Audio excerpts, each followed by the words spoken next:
good hands. The actions are all good and are essentially everything the federal government can do. Turning to the words, I would expect to hear stronger language like we heard from the Vice President coming out of the President as we get here into the beginning of the business week, and I think there's every reason to expect that. I think some of the aspersions cast on people like Steve Bannon are really outrageous. I think that's people using a situation to try to paste somebody they'd like to lay a glove on. I would disagree. But the president here, disagree. The president needs to take stronger steps here as the week goes on. As these words. All right, Karen, Symone, what is your disagreement? My disagreement because Steve Bannon has, when he was over Breitbart just a year ago, he said he was proud that Breitbart was the platform of the alt-right. The alt-right is nothing but white supremacy and khaki. Steve Bannon has been a curator of the alt-right. You played audio from Sebastian Gorka just moments ago on your show where he basically said it's not the white supremacists, look at these brown people in the Middle East. And so it's not aspersions that have been passed onto these individuals. These are words that these folks have used. White supremacist sympathizers are seemingly advising the President of the United States. And that is jarring and concerning to me. This is the people's house. The white supremacy has no place in our administration. Ken, what's your sense of... Yeah, I certainly agree with that. What's your sense, Ken, of where it came from? You know, just think about it. If, God forbid you were ever in that situation and you get your advisors around you and they say, here's what's going on. The KKK went to march because they're upset about the Robert E. Lee statue coming down, but, it got out of control and this kid flew in with a car and somebody's dead now. Where would the idea of, well, let's be measured. Let's say that everybody's wrong here. Let's not call out the KKK by name. Let's not do that. Who says that? Like, where does that idea come from in your mind? And if that is a Bannon, if that is a Miller, if that is a Gorka, how do you insulate them from criticism for helping the president arrive at that kind of conclusion?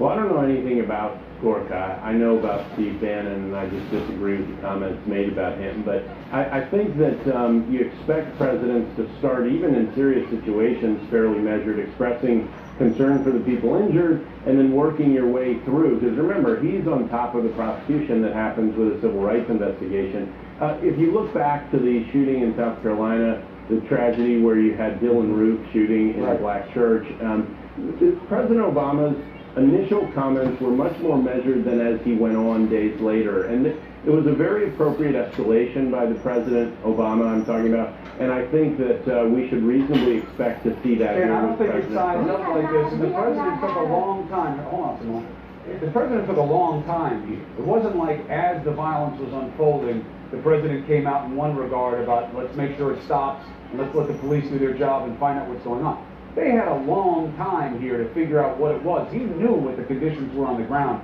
when he spoke to her. He just didn't use the words.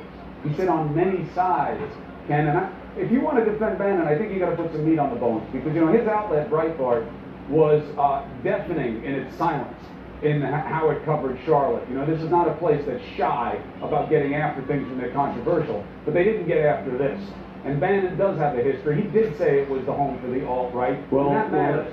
Right, but whatever you want to assign to him, you certainly can't assign what Breitbart is doing now. Why? We're not. No. We're assigning what Breitbart previously did. So, look, one of the problems with these hate groups like this is they assume mantles that start to pollute everything around it and everything that it touches. And understandably, for people who are part of that, that's the case. But look, they're white supremacists, they were neo-Nazis, this all turned violent, and frankly, I think they wanted it to turn violent. I think they wanted the kind of attention they're getting now. That was part of their hopes.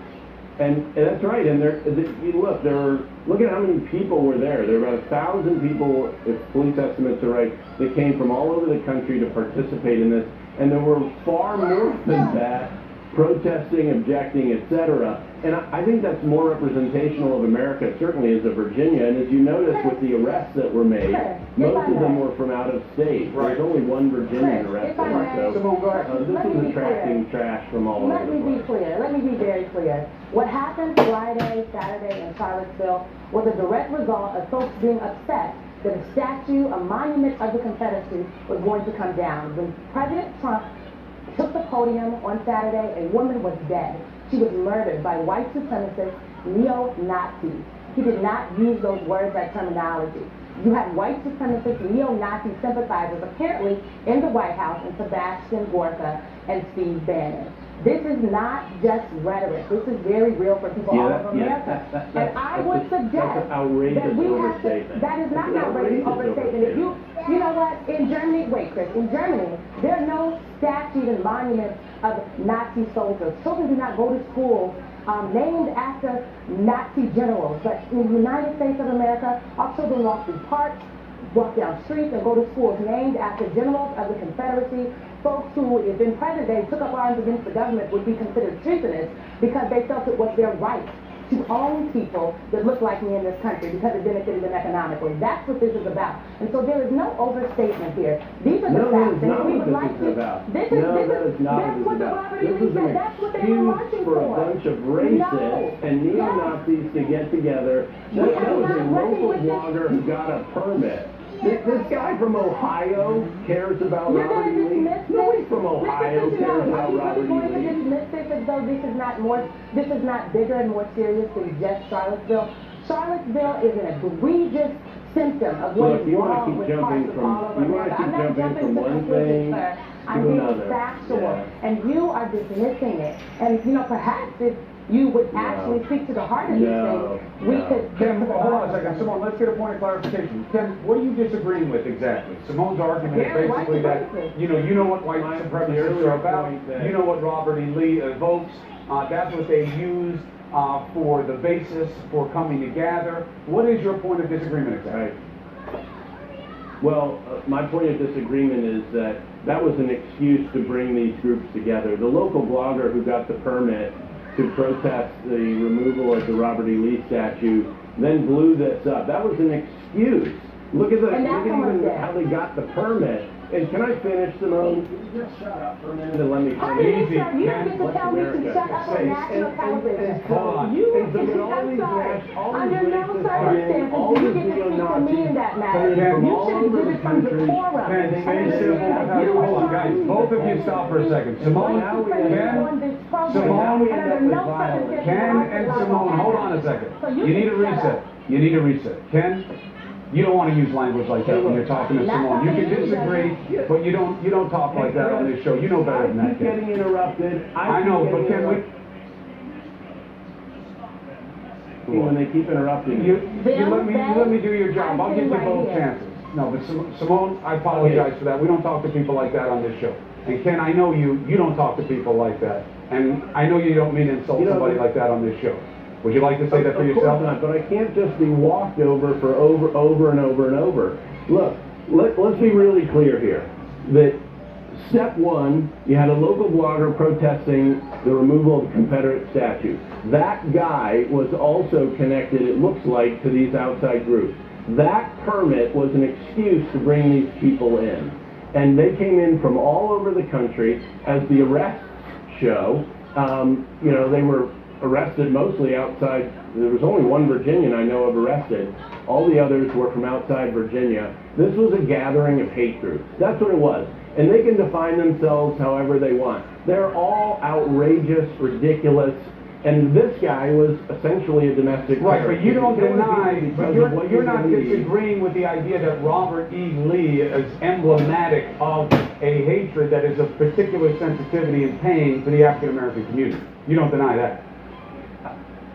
Of course I don't deny that. Because that's what started the confusion. That's all. That's what started the confusion. And it needed a point of clarification. Where I start to have a problem, Chris, is that when you want to go ahead and say someone like Steve Bannon buys in completely to all of this, and that's the advice President Trump is getting, that just goes way, way too far. Then why wouldn't he name the groups then, Ken? Help me understand how you arrive at that conclusion. This president defies understanding on my part. So I fully expect, let me lay out my expectations for a president. I expect this week, as we've now gotten out of the weekend and into the week, I expect to see him making stronger statements like the vice president did. I expect to see that. I expect to see that progression, especially as they learn more facts from the ground, as we did around midnight. But you don't need to know Saturday any more night about when we this. learned You more know, about the driver. yeah, but Ken, I got to tell you, the analogy to what Hey, Chris, the previous president Could he have did. said more? Of course he could. Well, I mean, but that's the My point. I mean, it took you 11 My minutes to point get to wasn't that to point. equate them, Chris. The point wasn't to equate them, Chris. It was to point out the escalation in the language a president uses when you've got a Right, but what tragedy I'm like saying this. I is think when that's appropriate. there is this rush to draw equivalence and defense and protection because of what happened with Obama. I hear it on the show all the time, and there's plenty to criticize the Kraft administration for. But what happened with Dylan Roof, when you don't know what's going on, you say, we don't know what's going on, but we're going to get to the end of it. I get being measured. That's not what happened here. He had over a day. We knew what happened. We knew someone was dead. We knew who they had in custody. We knew who the groups were. There was no reason to offer anything vague as a way of being measured, Ken. It just, that doesn't make sense logically. I think